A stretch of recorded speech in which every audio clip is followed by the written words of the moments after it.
Hi, I'm Rick, and welcome to Reflections, your bi-weekly, or thereabout, podcast of highly personal and quite often pretty scary stories. In each Reflections episode, we are going to bring you three different speakers, three storytellers who are going to share tales like surviving full-body paralysis, which, by the way, just happens to be our number 2 speaker. But you're going to have to wait for that one, because our first storyteller today is Carolynn. When I recorded Autumn's story, I found myself not thinking of the YouTube or the podcast or anything else. I was so engrossed in her story. I was so waiting with bated breath for the outcome. And I think you're going to enjoy this one. Hello, my name is Carolynn. I am living in Minneapolis, Minnesota, and I am a previous flight attendant and a travel photographer. I wanted to talk to you about a story today that I had when I was flying with the airlines. And it started off when I was out on the line for about a year. And I was doing my monthly checkups, checking for any lumps in the shower. And I found a lump on my right breast. And at that time, I was 24. I had never had anything like this before. And it was very scary for me because I have a really big fear of medical, all things medical. It just scares me. But if you put me in turbulence, I'm your girl. I can handle it. So what happened was that I went to my doctor and I got a breast checkup, and they told me that I was going to need a biopsy. I had never had a biopsy before, but I knew that it included needles, and I was very, very terrified of this. Not to mention terrified of the thought of even having breast cancer at 24. So when I went through, I was trying to think of ways to keep my mind off of the biopsy. And the only thing that I could think of in the moment was that I really wanted to fly somewhere. As I was waiting for the results, I wanted to go somewhere because I just didn't want to be sitting around and waiting. And because I didn't know what the predicament was from my biopsy, I wanted to make sure that if it was cancer, that I was doing what I could to see the world while I could. I wasn't sure. And so what I did was I went in for the biopsy. I got it done. And within like 2 days, I took off on a flight to Australia for 2 weeks. And one of the cool perks about being a flight attendant is that you can actually fly for free to different places, but you would only have to pay international fees. So altogether, I had to pay $120 round trip for my flight from Minneapolis to Sydney, Australia. When I came to Australia, I was still very nervous because I didn't know what the biopsy results would be. I was working with my dorm mates because we were playing a card game, and they could tell something was off with me because I was really nervous, and I kept on trying to brush it off and say, oh, no, they can't tell. But the more that I kept on thinking about the biopsy and the results, the more that it just was clouding my mind. And I figured, you know what, I think I should just say something because I shouldn't be ashamed or I shouldn't be scared to tell someone this. So when I was sitting in the group of people and we're playing the card game, I let them know that I was waiting on a diagnosis any minute. I didn't know when it would be coming, but if I'm acting like I'm nervous, that is the reason why. And would you believe it? But as soon as I finished that conversation, 20 minutes later, I get a call from my doctor as we're still playing this game. And my doctor called. I go into the other room, and he had the results already. And he told me that it was benign and that I didn't have cancer. And I just broke down crying because I had been so scared. And I walked in, and obviously everyone was silent because they knew why I had left. And then when I walked back in, I just started shaking and I said, I don't have cancer and it's benign. And it was just like the most magical moment because all these strangers at this one point in time came together and they were clapping and so happy. And they like cheers. And one of the gentlemen there, he was from England, and he said, "Are you going to be doing anything in regards to celebrating this?" And I didn't even think about that. I was just thinking, I don't have it. I'm like so thankful that I don't, but I'm also, my heart goes out for those who have had that phone call and who haven't received the news that I received. And that was something that really kind of shook me. So I held a lot of empathy. And so that wasn't really even in my mind. And then one of the other girls who was from Denmark, she said, "Well, have you been to New Zealand? Are you planning on going to New Zealand?" And I thought, I wasn't even thinking that. I was just planning on going to Australia because I had booked these tickets so last minute. And I said, "You know what? I think I do want to try to go to New Zealand." And I turned around, I walked out, I went downstairs to the hostel area where they had free Wi-Fi. You could go on their computer desk and you can type in everything. It was a lot different. I was able to talk to my hostel. I got a full refund. I was able to make tickets or purchase tickets for New Zealand for the very next day. And I was able to also find a hostel the very next day that I could stay in New Zealand for a few days. And this was one of the most spontaneous decisions I have ever made. I already was going to Australia by myself. I had never been to a different continent that was down under. I'd never been there before, so that was already a challenge. And then all of a sudden going and saying, "Hey, why don't we just go to New Zealand? I don't even know what I'm doing, but I'm doing this anyway." And so I booked it and I walked back in, and the hostel had also given me a free bottle of champagne. And I walked back in and we split it up between everybody. And I told everyone I'm going to New Zealand. And the next day I flew by myself. I went black water rafting in the glowworm caves. And I went to Hobbiton and I did a bunch of other amazing things. And I really think about this moment a lot, actually, because when there are times that I'm either going through, if I'm depressed for a certain reason, or if there's something that's, really sad that I'm going through, I have to stop and remind myself that I shouldn't just be sitting at home and waiting for something good to happen. Sometimes I need to push myself to do something, even if it's something small or it's something big, like flying to a different country very randomly. But I think that would probably be one of my most special moments and defining moments in my life. And I just really wanted to share that with you. I just wrote a book. It's called Traveling in Wonder. And this is one of the stories that I tell in my book. If you are interested in hearing about other stories, you can go to www.autumncarolyn, and that's with 2 N's.com. And that's how you can get a hold of my book. It'll be launching February 24th of this year. Additional information about Autumn and her book, Traveling in Wonder, is available at autumncarolyn.com. The links are in the show notes and the video description below. Now, before we get into our next storyteller, I want to remind you that you don't have to just listen to us. You can read us as well. Yepper, we have a newsletter. Now, I'll fill you in on all the details a little bit later of our massive media empire. Okay, well, maybe it's not quite massive yet, and it's certainly not an empire, but we do have a newsletter that's filled with stories and motivation and inspirational topics of like-minded, open-minded thinkers. So just head on over to rickhiggins.com, and don't worry, that link is in the show notes or the video description somewhere. And to be even more helpful, you don't have to look for the link once you're on the website. A pop-up's going to help you find your way to the newsletter. On to our second storyteller. Now, this episode, we're going to do things a little bit differently. Instead of bringing you somebody from the outside world to speak to you, it's me again. I know, you're probably tired of listening to my voice by now, but trust me, you're going to like this. Well, you're not going to like the story, but I think you're going to be very interested in it. It's the 2 times that I had full body paralysis and how I actually managed to come out the other end walking.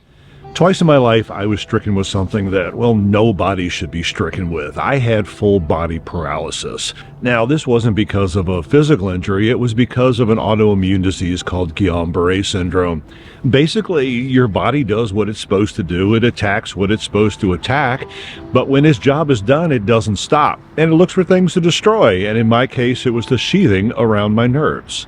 Now, the second time that I had this, I was sitting at work and I could feel it instantly what was happening. Like I said, I had had this before. I knew the feeling. It starts progressively at the ends of your toes and at the ends of your fingers, and it works its way towards the core of your body. As your nerves become less and less able to send communication, well, it can't send communication back down to tell your muscles to work. And, it says, hey, lift up your leg, and your leg doesn't hear it. And it takes about a day and a half before you can't do anything. I left work, I went home, we went to the hospital, and by the end of that night, I tried to stand up and I fell on the floor, and it was the last time that I walked for 6 months. Now, the horror part of this story is that I am one of those stubborn individuals who does not ask for help. I do not accept help very well. I don't accept compliments. I'm just stoic, I guess. Well, when you have a full body paralysis, you can't do any of those things.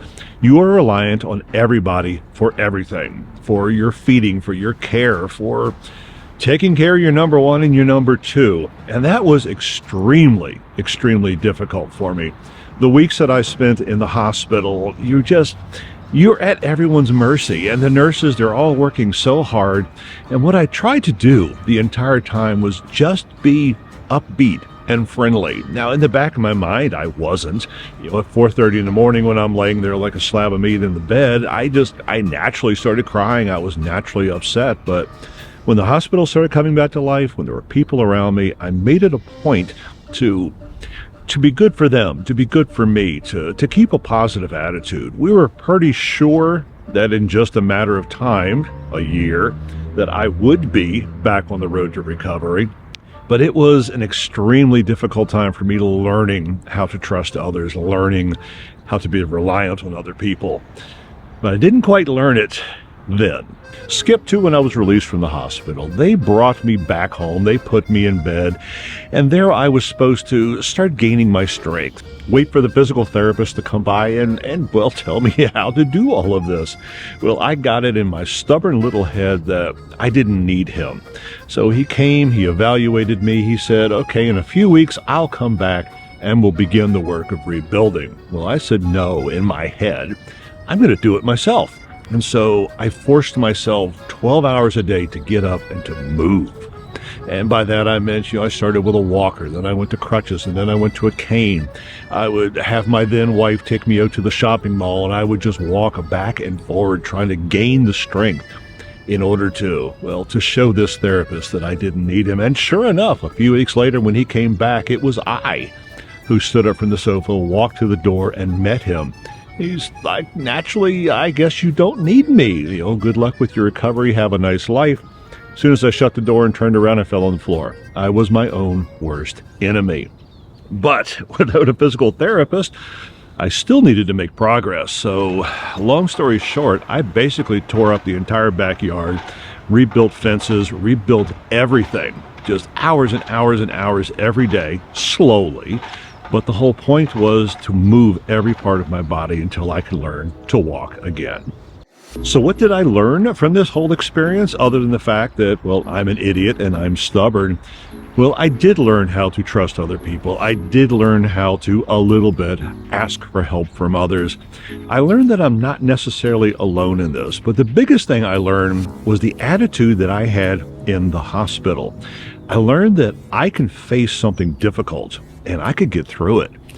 For twice in my life, I have literally been unable to move or to do anything for myself.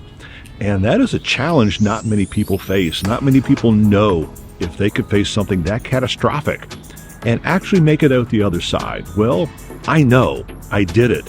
I did it with energy. I did it with joy. I did it with encouragement, and I made it out. And now I know that pretty much anything life throws at me, I have the ability to do that again.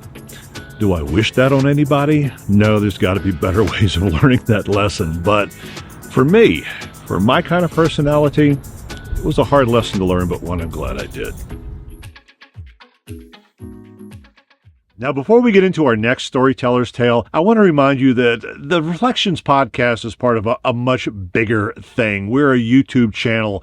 Go to rickhiggins.com and just kind of see what we are all about. The idea is to inspire others to take control of their own lives, to define what their own lives are going to be. On the YouTube channel and a lot of the other outlets, it is us showing you how we're trying to do it, how we fall on our face sometimes, but how we pick ourselves up and are still trying to find the right answers for us. And then you have the Reflections podcast here, which is stories of other people, doing the exact same thing. But enough of the self-promotion, let's get back to the stories. Our next speaker is Maureen Scanlon. Her story kind of got to me. About halfway through, I kept envisioning myself as part of her story, like I was somehow living her life and my life all at the same time. It is a very scary, a very personal, but yet somehow still compelling tale.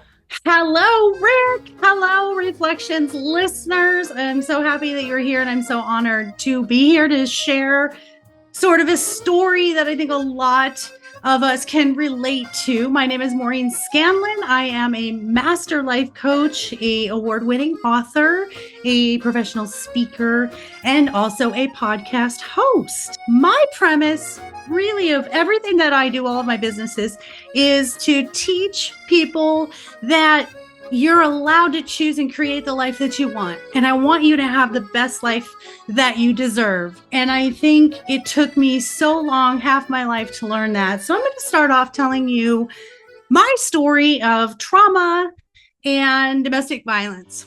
I grew up in a household where there was a lot of codependence. And what I had learned from that upbringing was I had to earn love. And when I say I had to earn love, it was in the way that if I did something for someone, then they would love me. And if I pleased someone, then they would love me. So fast forward, I'm a young mother of two daughters. They were 2 and 4 at the time. I had been married to a man who I met in high school. We got married right away. I was 3 months pregnant with my oldest daughter. Yeah, none of that is good, of course. That's right there. We already know that's a recipe for disaster or the perfect storm. And it was definitely a perfect storm. So he had a alcohol addiction. I kind of did the, if I can't beat him, join him thing. I tried the threatening, ulterior motive, like, if you don't do this, I'm going to do this. None of it really worked. And I really adjusted my beliefs in my life to just completely making sure he was okay. He's late. I would work night shift. I was a nurse. And he would come home and need to watch the kids so I could then go do my shift, graveyard shift.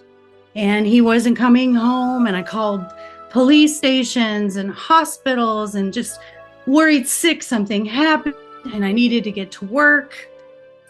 And he walks in the door, and of course I do the one thing that's probably the most unintelligent thing to do. I attack him with my words. Where have you been? You're so inconsiderate. I'm tired of you drinking all the time. And the next thing I know, I'm on the floor, on my back, with his hand around my throat. And I just remember that feeling. If you remember TV back in the day, I'm definitely aging myself. I'm over 50, nifty 50 here. But they used to close off programs and it would just fade into this circle. And that's what I saw. I saw literally just everything was closing in, and I knew I was just moments away from death. And all I could think about was my girls in the other room are going to find their mom dead. And with superhuman strength, I get my legs up, get him on his shoulders and push him off. And I sat up, and that first breath hurt my lungs. I was that close to dying. Now, what you want to hear me say right now is It was then that I packed up, took my kids, and left. But that didn't happen. And I know, in domestic violence arenas, everybody who's not been in this situation will say, why didn't you leave? There's so much more to domestic violence than just physically packing up and leaving. There's financial abuse, there's psychological abuse, emotional abuse, all of it. When you don't think you're worthy of love, you take what you can get. And that's what I did. I took what I could get. He would get drunk, and there's such a thing as blackout drunk. And this is not that he had to drink 5 cases of beer to pass out. This was drinking any alcohol changed who he was, and it changed it to rage. And whether it was related to his upbringing or what he saw really is a moot point, because he never remembered doing it. And so I always felt bad the next day. The I'm sorry's, I'll never do it again. And it didn't stop there. It just continued. And I wasn't at a place of loving myself enough, to decide to get out. And I also had no support. I had no family support. I had no friends, because he had isolated me from all of that, which is very common in abusive situations. So I continued, finally finding out that he was unfaithful. And that was my line in the sand. Now, everyone can say, your line in the sand was that he cheated on you, not that he almost strangled you to death. Yep, you're right. Interestingly enough, if I would have left when he was physically abusive to me, then I would be shamed. I would feel the shame, and I would feel judged. By him being unfaithful and cheating on me, I felt safer, because then he would be shamed and he would be blamed. And it's interesting how our minds psychologically work that way. So I ended up I did get pregnant. Fast forward, had my son. And then he was unfaithful. And we went through AA, Al-Anon, the whole thing. And he did this while we were doing that. And I just remember thinking, I stuck by you for all of this, and then you cheat on me? That's just unbelievable. So I left him, and I repeated these relationships. I just got the same man, just a different face. Some were just psychologically abusive, some were just emotionally abusive, but nonetheless, I kept repeating that cycle. And why? Because I didn't love myself. I did not see that I was worthy of being loved. After the last long-term relationship, when I finally decided, and I'm going to use this word a lot, listeners, decided, because we think, I can't make a decision because this person's doing this, or my situation is this, or I don't have money. But I'm going to talk about how much deciding and making a choice can change for you. So when I got out of the last dysfunctional, abusive relationship, I was alone for the first time in my life since I was 18 years old. Yeah, first time. I just thought I had to have a partner to be worthy. My entire family, there was no divorce, there were no single people. So, you're only valuable if you're in a partnership. And so I remember sitting on my bed, deciding what's the common denominator in all this? Me. It was me. I started journaling and sort of doing all that inner work, like figuring out what is wrong with me? Why do I keep doing this? While I'm sitting on the bed, I had 2 dogs at the time. One was an Australian Shepherd named Brody, and one is a chunky little Chihuahua named Jade. And it was my epiphany moment. Jade's licking my tears, and Brody's laying by my side. And it was at that time that I looked at them and I thought, that's it. I don't love myself unconditionally the way they love me. I'm looking at my dogs and they're just like, you're my whole world, Mom. Why are you crying? We don't want you to be sad. And that was my moment to say, I gotta love me. I've gotta love me the way my dogs love me. So from there, everything changed. I decided that I would love me. Decided to see what was good in me and not what was wrong with me. I decided to do something different. And the dogs were everything to me. They really established where the trajectory of my life would go from there. I remember going out on a date, and rather than going out like I used to and being like, maybe this is my next man, maybe this is my next husband, maybe this is the next love of my life, I didn't do that. I went out there thinking, hey, you don't realize I'm the best thing since sliced bread. And tonight, all I'm expecting is a good meal and some conversation. And man, that changed everything, because then I was able to attract someone that now my husband, I'm very, very happily married. I was able to attract someone who was more aligned with who I was without having to lose myself. So to wrap it up, I really, really think the most important thing we can do in this life is to have positive self-talk and self-thoughts. In my books that I've written, one of the things that I write about is a chapter called Quit Calling Me Names. And this was a big factor for me. Was I was so critical growing up in a household where there was a lot of criticism and negative thinking.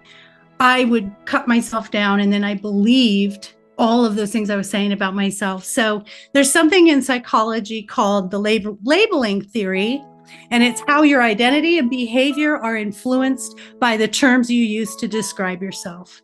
So make sure that you're doing self-care, that you're talking positively to yourself, affirming all the good things about you. Go out there and be brave, observe the world, try new things, jump off that cliff, go skydiving, do things that build that confidence and that belief in you, and be expectant that instead of bad things always happen to me, they come in threes, or this is the lot in life I was given.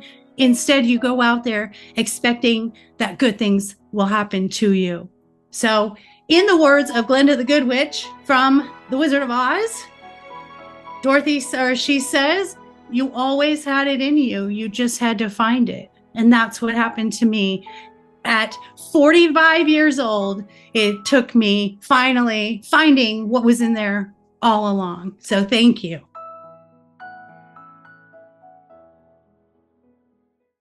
Maureen is a certified life coach, podcaster, and award-winning author. Her website, also listed in the show notes in the video description below, is lifecoachmaureen.com. So are you enjoying the stories? Would you like to tell one of your own? Just go to rickhiggins.com, or even just send me an email at rick@rickhiggins.com and share what story you would like to tell. We'll get together. I'll point you in the right directions for all the helpful technical hints to how to make it happen, and we can get your inspirational message in front of other people. And in case I'm mumbling my words, just simply go to the show notes or the video description wherever you are watching or listening to this podcast, and you will find how to spell rickhiggins.com. So thanks for listening, and we'll see you in a couple of weeks, unless, of course, you're listening to this somehow after the fact of when we released it, and now you've got a whole lot of other episodes to binge listen, and you probably should go do that. But in any case, whatever time zone you are in, thanks again for listening.